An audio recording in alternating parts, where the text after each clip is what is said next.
Python सीखने के लिए हमारे चैनल लर्न कोडिंग को सब्सक्राइब करें।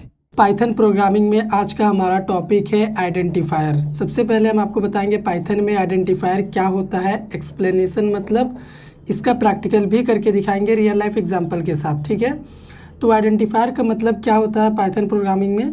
Identifier is nothing but name in Python programme. ठीक है, आइडेंटिफायर कुछ नहीं बस नेम होता है पाइथन प्रोग्राम में। जैसे रियल लाइफ एग्जांपल यहीं पे मैं बता देता हूँ। हमारे फैमिली में बहुत सारे मेंबर होते हैं और हर एक मेंबर का कुछ ना कुछ नेम होता है।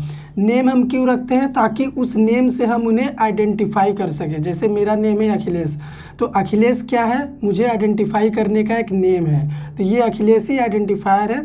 ठीक उसी तरह पाइथन प्रोग्राम में भी हम नेम देते हैं कुछ, तो वो नेम हम क्या देते हैं? वो हो सकता है क्लास का नेम, फंक्शन का नेम, वेरिएबल का नेम, मॉड्यूल का नेम। तो ये जो नेम आप देख रहे हैं यही होता है आइडेंटिफायर।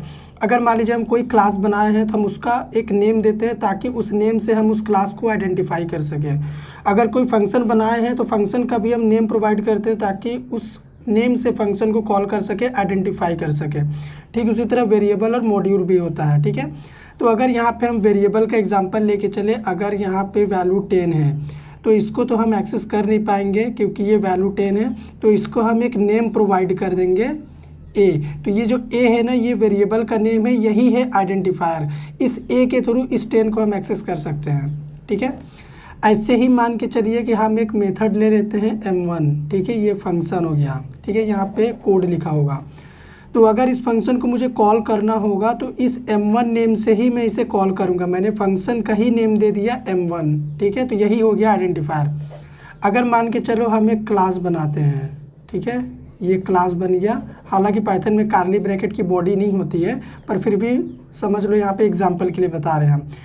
इस क्लास को अगर मुझे एक्सेस करना हुआ, कॉल करना हुआ, तो क्या मैं अभी कर सकता हूँ? नहीं। लेकिन अगर इस क्लास को मैं एक नेम यहाँ पे प्रोवाइड कर दूँ ए, तो अभी इस नेम ए के थ्रू इसके अंदर जो भी कोड लिखा हुआ है मैं सब एक्सेस कर सकता हूँ। तो ये नेम ही हो गया ए आइडेंटिफायर। ठीक है, उम्मीद करते हैं आपको समझ में आया होगा। अभी रूल्स होता है कुछ आइडेंटिफायर को बनाने का या फिर यूज़ करने का।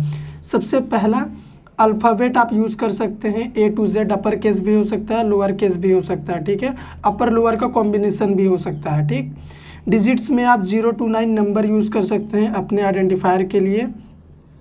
एक स्पेशल सिंबल आप यूज़ कर सकते हैं, उसको बोलते हैं अंडरस्कोर। ठीक है, इसके अलावा और कोई स्पेशल सिंबल आप यूज़ नहीं कर सकते पाइथन प्रोग्राम में आइडेंटिफायर के लिए। अभी देखो यहाँ पे should not be start with digit. आपका जो आइडेंटिफायर है ना, वो डिजिट से स्टार्ट नहीं होना चाहिए। मतलब इसका मतलब क्या हुआ? अगर मान के चलो ये 9 हो गया, उसके बाद मैंने वेरिएबल का नेम दे दिया ए, 9a = 10, तो ये जो नंबर डिजिट है ना 9, ये स्टार्टिंग में नहीं हो सकता। ठीक है, ये गलत है।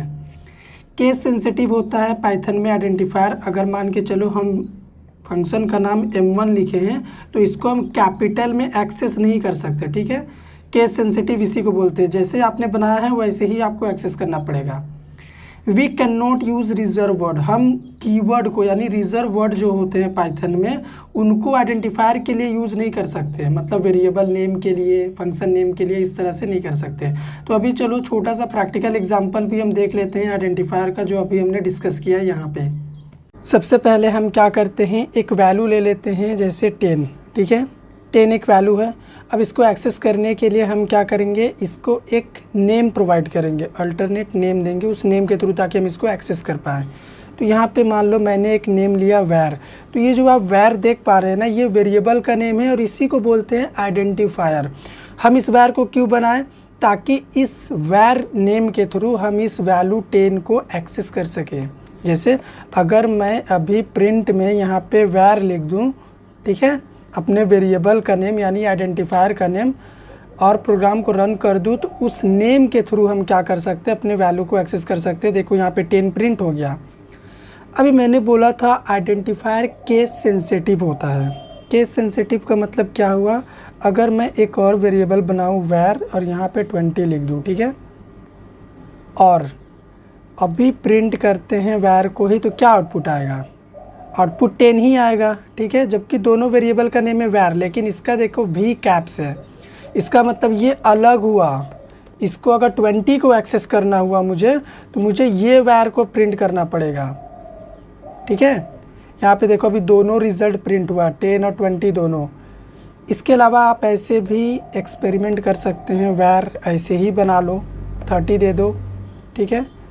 अभी अगर प्रिंट करना चाहें 30 को भी तो हमें ऐसे करना पड़ेगा, ओके। तो यहाँ पे देखो 10, 20, 30 ये सब प्रिंट हो गया है, ठीक है। अब अगर मान लो केस सेंसिटिव का एक बेस्ट एग्जांपल अगर आपको जानना हुआ तो आप ऐसे भी जान सकते हो।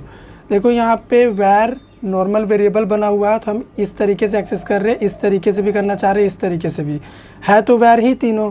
तो क्या प्रोग्राम रन होगा और आउटपुट आएगा, देखते हैं। तो यहाँ पे देखो हमें एरर मिल चुका है। एरर क्या मिला है, एरर मिला है नेम एरर की, ये जो कैपिटल वैर है ये डिफाइंड नहीं है, ठीक है। और इसके लिए भी एरर आया, 2 एरर आया, ओके। तो ये केस सेंसिटिव वेरिएबल, मतलब आप जैसे बनाएंगे आपको वैसे ही एक्सेस करना पड़ेगा। अगर इन 2 चीज़ को हम कमेंट कर दें और प्रोग्राम को रन करें तो अब कुछ एरर नहीं मिलेगा, अब रन हो जाएगा। देखो रन हो गया, ठीक है। अभी चलो एक सिंपल सा हम प्रोग्राम आपको और बना के दिखाते हैं जिसमें हम फंक्शन और क्लास यूज़ करेंगे, ओके। इसको रहने देते हैं। यहाँ पे मान लो मैं एक क्लास बना रहा हूँ, क्लास बनाने के लिए क्लास कीवर्ड, ओके। उसके बाद क्लास का एक नेम प्रोवाइड करते हैं हम ए। अब एक फंक्शन बना रहे हैं, फंक्शन बनाने के लिए डिफ कीवर्ड यूज़ करते हैं हम, ठीक है। उसके बाद फंक्शन का नेम यहाँ पे m1 ही ले लेते हैं और यहाँ पे एक पैरामीटर होता है पाइथन में बाय डिफ़ॉल्ट सेल्फ, ठीक है। अब इसके अंदर हम कोड लिखते हैं। इसके अंदर हम प्रिंट में अगर लिखें अखिलेश, उसके बाद फिर प्रिंट में अगर हम लिखें अंकुश, फिर अगर प्रिंट में हम लिखें, मतलब फंक्शन के अंदर हम कोड लिख रहे हैं, ठीक है, अंकित। ये इतना कोड हमने लिख दिया। अब चलो चलते हैं, क्लास है तो ऑब्जेक्ट बनाना पड़ेगा तभी हम एक्सेस कर पाएंगे। तो अभी इन सभी कोड को, क्लास ए के अंदर मैंने कितना कोड लिखा है, मैंने इतना कोड लिखा है। तो इनको एक्सेस करने के लिए मुझे क्लास का नेम यूज़ करना पड़ेगा, ओके, तभी हम कर सकते हैं। तो क्लास का नेम है ए, ठीक है, और इसका एक हम ऑब्जेक्ट बनाएंगे।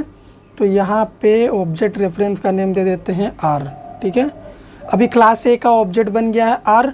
अब इस आर के थ्रू हम क्या कर सकते हैं, अपने मेथड यानी फंक्शन m1 को हम कॉल कर सकते हैं। कॉल हमने किया, इतना अगर हम प्रोग्राम सेव करें और रन करें तो यहाँ पे देखो 10 आउटपुट आया है हमारा वेरिएबल आइडेंटिफायर का।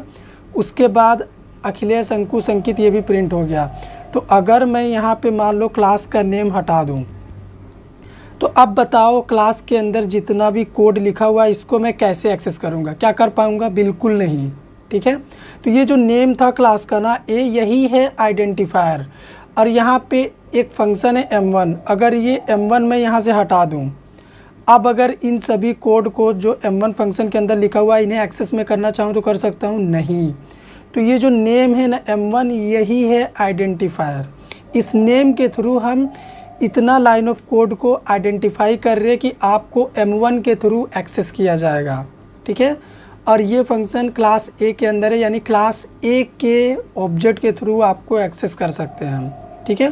तो यही होता है आइडेंटिफायर पाइथन में। हाँ, एक और हमने बताया था कि अगर हम वेरिएबल का नेम में डिजिट इधर यूज़ करें, var2 लगा दें, ठीक है, और इसको प्रिंट करें तो अभी भी प्रोग्राम हमारा रन करेगा। ये ऐसे हम कर सकते हैं, ठीक है। आउटपुट देखो आ गया 10। लेकिन अगर यही डिजिट हम आगे में लगा दें, स्टार्टिंग में toWar, और यहाँ पे प्रिंट करें हम toWar इस तरीके से, तो ये हम नहीं कर सकते पाइथन में। इसके लिए हमें एरर बोलेगा, syntax error, invalid decimal literal, मतलब आपने गलत लिखा है, ऐसे आप नहीं कर सकते, रूल्स को वायलेट कर रहे हो आप, ठीक है। अब एक स्पेशल सिंबल अंडरस्कोर भी हम यूज़ कर सकते हैं, ठीक है। जैसे यहाँ पे var a1 ऐसे अगर हम करें वेरिएबल का नेम अंडरस्कोर के बाद, तो ये हम कर सकते हैं, ठीक है। अभी भी आउटपुट आएगा, कोई दिक्कत नहीं है। प्रोग्राम को हम करते हैं रन, तो यहाँ पे देखो प्रोग्राम रन हो गया, आउटपुट भी आ गया। तो ये सिंपल सा हमारा आइडेंटिफायर था। उम्मीद करते हैं हम आपको समझा चुके होंगे, समझ में आया भी होगा आपको कि हम आइडेंटिफायर क्यों यूज़ करते हैं। आइडेंटिफाई करने के लिए एक नेम प्रोवाइड करते हैं। ठीक है, जैसे इस 10 को आइडेंटिफाई करने के लिए एक नेम दिया हमने, यही हो गया आइडेंटिफायर। वीडियो पसंद आया हो तो लाइक करिए, शेयर करिए, चैनल पे नए हैं सब्सक्राइब कर दीजिए।